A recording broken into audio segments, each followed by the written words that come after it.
श्रीनगर के लाल चौक में एक पाकिस्तानी महिला बतूल एजाज अपनी अलग पहचान बना रही है। कराची से ताल्लुक़ रखने वाली बतूल, जो कश्मीरी युवक सैयद एजाज से शादी के बाद श्रीनगर आईं, यहाँ अपने स्वादिष्ट पकवानों के लिए जानी जाती हैं। ख़ास तौर पर उनके हाथों से बने पश्तून शैली के चपली कबाब लोगों के दिलों में बस गए हैं। यही वजह है कि उन्हें अब लोग प्यार से चपली कबाब दीदी कहकर बुलाने लगे हैं।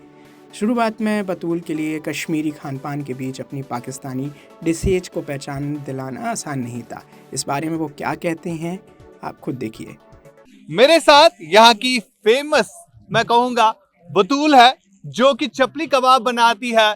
इनसे हम जानेंगे किस तरह ये चपली कबाब बनता है और कब से ये यहाँ पर काम कर रही है। एक स्टॉल इन्होंने यहाँ पर खड़ा किया है और इस स्टॉल के बारे में भी जानेंगे कि कब से इनके दिमाग में आया कि ये चपली कबाब बनाए, कहाँ से ये जो है इनको सीख मिली कि किस तरह चपली कबाब बनाया जाता है। बतूल, सबसे पहले आपका बहुत शुक्रिया। बताइए किस तरह इस फेमस चपली कबाब की शुरुआत हुई और अपने बारे में बताइए, कश्मीर में कैसे। अस्सलाम वालेकुम। पहले तो मैं आपका शुक्रगुजार हूँ, आपकी शुक्रगुजार हूँ कि आपने भी कीमती वक्त निकाल कर आप इस वक्त यहाँ आए। और आप लोगों की, आप जो रिपोर्टर्स हैं सब, उनको मैं, मीडिया को, सबको थैंक यू बोलना चाहूँगी कि जिस डेडिकेशन से आप लोग अपना काम करते हो। Hats off to you guys.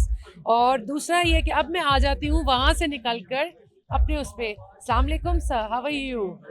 I am fine. Can I talk to him in the midway? Sir, what do you want? How can we treat you? This is Shami kebab. It is a minced chicken meat, ground chicken meat, made into patties. And this is the same thing, ground. You want to taste that? Okay, I'll get one for you. और जी मैं बना रही हूँ इनके लिए। अभी बनाऊंगी। ठीक, बन रहा है जी जी। बताइए किस तरह ये शुरुआत हुई चपली कबाब बनाने की, इसके बारे में और अपनी जर्नी के बारे में। चपली कबाब बनाने की शुरुआत हुई जब लास्ट टाइम मैं अपने मायके गई थी, तो वहाँ पे शारे फैसल कराची में बहुत मशहूर है चपली कबाब के लिए। आप पाकिस्तान से है? जी जी, I am from Pakistan. Kashmir कैसे? कश्मीर, मेरी शादी हो गई कश्मीरी से। अच्छा। और हम आ गए होके, क्या कहते हैं उसको, डाउनलोड होके। अच्छा, डाउनलोड होके आप कश्मीर आ गए सीधे। चलिए, अच्छी बात है। और फिर कैसे ये दिमाग में आया कि चपली कबाब बनाना है कश्मीर में? चपली कबाब नहीं बनाना था, बनाना तो रिश्ते, शामी कबाब और चीजें थी। चपली कबाब तो ऐसे था कि मुझे रेसिपी इसकी मिल गई, फिर यहाँ के मिजाज के हिसाब से मैंने इसको एडजस्ट किया और फिर करते कराते अल्हम्दुलिल्लाह यही चीज मेरा रनिंग प्रोडक्ट बन गई। चपली कबाब कैसा चल रहा है अब कश्मीर में? अल्हम्दुलिल्लाह रब्बिल आलमीन। आपको जो चीज खींच कर लाई है यहाँ, मैं बतूल फॉर्मेलिटी में नहीं आएगी, ठीक है ना। बतूल बन के बात करेगी, पहले कुछ और बन के बात कर रही थी, ठीक है। मैं चपली कबाब की वजह से यहाँ आई हूँ। मेरा हैशटैग है चपली कबाब दीदी, ठीक है। ये नहीं है कि मैं गोल मटोल हूँ चपली कबाब की तरह, तो मुझे बोलते हैं। मेरी ये रनिंग प्रोडक्ट है, दैट इज वाई मुझे चपली कबाब का मतलब बोला जाता है जज्बा दीदी, चपली कबाब दीदी। ये मेरा माशाल्लाह लोगों ने यहाँ बहुत सराहा है, बहुत पसंद किया है। स्पेशलिटी भी यही है। और इसके अलावा क्या बनाती है बतूल? कबाब नहीं है, ये शामी कबाब बन रहे हैं यहाँ पे। जी, चपली कबाब नहीं है ये। और भी क्या क्या बन रहा है बतूल? क्या क्या बना? बतूल नेहारी लेकर आई है, बतूल यहाँ शवरमे के रोल लेकर आई है, बतूल तुझ भी लेकर आई थी जो कराची से।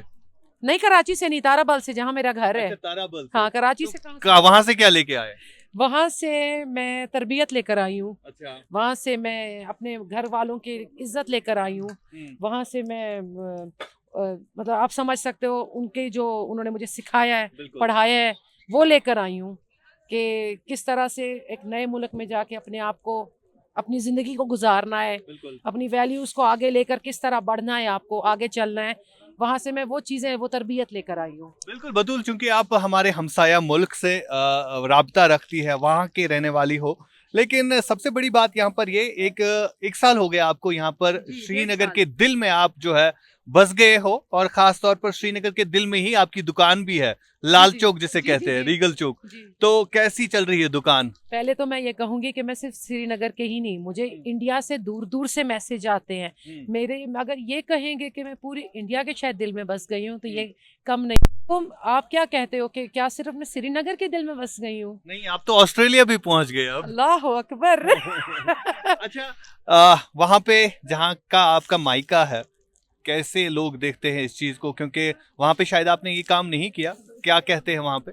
मैं खुश हूँ, अल्लाह का शुक्र है कि मैंने दूर ही रहकर कुछ अच्छा करके दिखाया। मेरे पेरेंट्स देखते हैं, खुश होते हैं, they are feeling proud on me. आप पे फख्र करते हैं। शुक्र है अल्लाह कहीं का। ये तो नहीं कहते हैं कि हमने शादी करके भेजा था तो यहाँ पर ये रेस्टोरेंट चला रही है, कैफे चला रही है, ऐसा नहीं करना चाहिए था? सर देखें, इंसान को सेल्फ सफिशिएंट होना चाहिए। मेरे पेरेंट्स डॉक्टर हैं, मेरे फैमिली में कोई भी है रेस्टोरेंट का बिजनेस नहीं करता है कि अगर हम कहें कि शायद कोई किसी से सीखा है इसने। मैं कहूँगी टाइम इंसान को ना सिखा देता है। और हाँ, मेरा अगर मैं चाहती, मुझे स्टिचिंग भी आती है, मैं चाहती मैं बुटीक भी खोल सकती थी, लेकिन मुझे उसमें ना मज़ा नहीं आता। गर्र मशीन पे बैठे रहो, क्या मतलब ना दिमाग पक जाता है बैठ बैठ के एक जगह, मुझे नहीं अच्छा लगता वो। मुझे होता है कि जिससे लोग जो है, मतलब खाना जो है ना, ये सबसे अच्छी, मुझे I am good at it, बनाना भी पकाना भी, और लोगों को पेश करना, प्रेजेंट करना, खिलाना। और जब वो खुश होते हैं तो मुझे उनको वो एक्सप्रेशन देख के बड़ा मजा आता है। एक सवाल मेरा रहेगा जिसे हर कोई सुनना पसंद करेगा, जी। क्योंकि हमारा हमसाया मुल्क जो है इस्लामिक कंट्री है, क्या वहां पर भी लड़कियां इसी तरह काम करती है जिस तरह आप कश्मीर में करते हैं? अरे सब काम करते हैं, आज कौन है कहाँ नहीं काम किया जाता। काम तो हर जगह किया जाता है। हाँ, काम करो, अपनी इज्जत को, अपने कल्चर को, अपनी उस सकाफत को आगे लेकर चलो, उसके साथ चलो। मैं काम करती हूँ, मेरा हस्बैंड मेरे साथ खड़ा है। मैंने अपने घर वालों को या अपने माँ बाप को या अपने खाविंद को नाराज़ करके काम नहीं कर रही हूँ, उनको साथ लेकर चल रही हूँ, तब मेरा काम आगे बढ़ रहा है। वरना मैं किसी का दिल दुखा के आगे बढ़ूँ, काम करूँ, तो मेरा नहीं ख्याल है कि मैं ज़्यादा अरसे तक स्टैंड कर पाऊँगी। एक आखिरी सवाल, कैसा चल रहा है आपका काम और कश्मीर के हालात कैसे लग रहे हैं आज आपको? हालात हमेशा हर जगह ऐसे ही रहते हैं। इंसान को उसमें अपनी पॉजिटिविटी को आगे लेके आना होता है, सोचना होता है कि हाँ जी, मैं किस तरह बेहतर तरीके से अपनी जो एनर्जी है उसको मैं यूटिलाइज करूं, चैनलाइज करूं। और अगर उल्टा सीधा सोचना है, कितने भी अच्छे हालात हों, अगर आप अपने आप पे भरोसा नहीं करोगे या अपनी जो एनर्जी है उसको नेगेटिव वे में लेकर जाओगे, तो मेरा नहीं ख्याल आप आगे चल सकते हो, चाहे कितने भी फेवरेबल कंडीशंस हो आपके लिए। चलिए, बहुत बहुत शुक्रिया बतूल, आपने बात की हमारे साथ। किस तरह से श्रीनगर में भी अब एक नई सोच जो है डेवलप हो रही है। बतूल का ताल्लुक जो है कराची पाकिस्तान से है, और किस तरह से बतूल यहाँ पर लोगों को सर्व कर रही है एक कैफे चलाकर, स्टॉल चलाकर, ये आप बखूबी देख रहे हैं। फिरोज वानी के साथ श्रीनगर से आशिक मीर, इंडिया न्यूज़ के लिए। बतूल एजाज का सफ़र सिर्फ एक पाकिस्तानी महिला के श्रीनगर में बसने की कहानी नहीं, बल्कि संस्कृतियों के मेल, एकता और पाक कला के जादू की दास्तान भी है। उनके हाथों के चपली कबाब अब न सिर्फ कश्मीरियों की पसंद बन चुके हैं, बल्कि ये इस बात का भी सबूत है कि खाने की खुशबू सरहदों से बड़ी होती है, जो दिलों को जोड़ती है।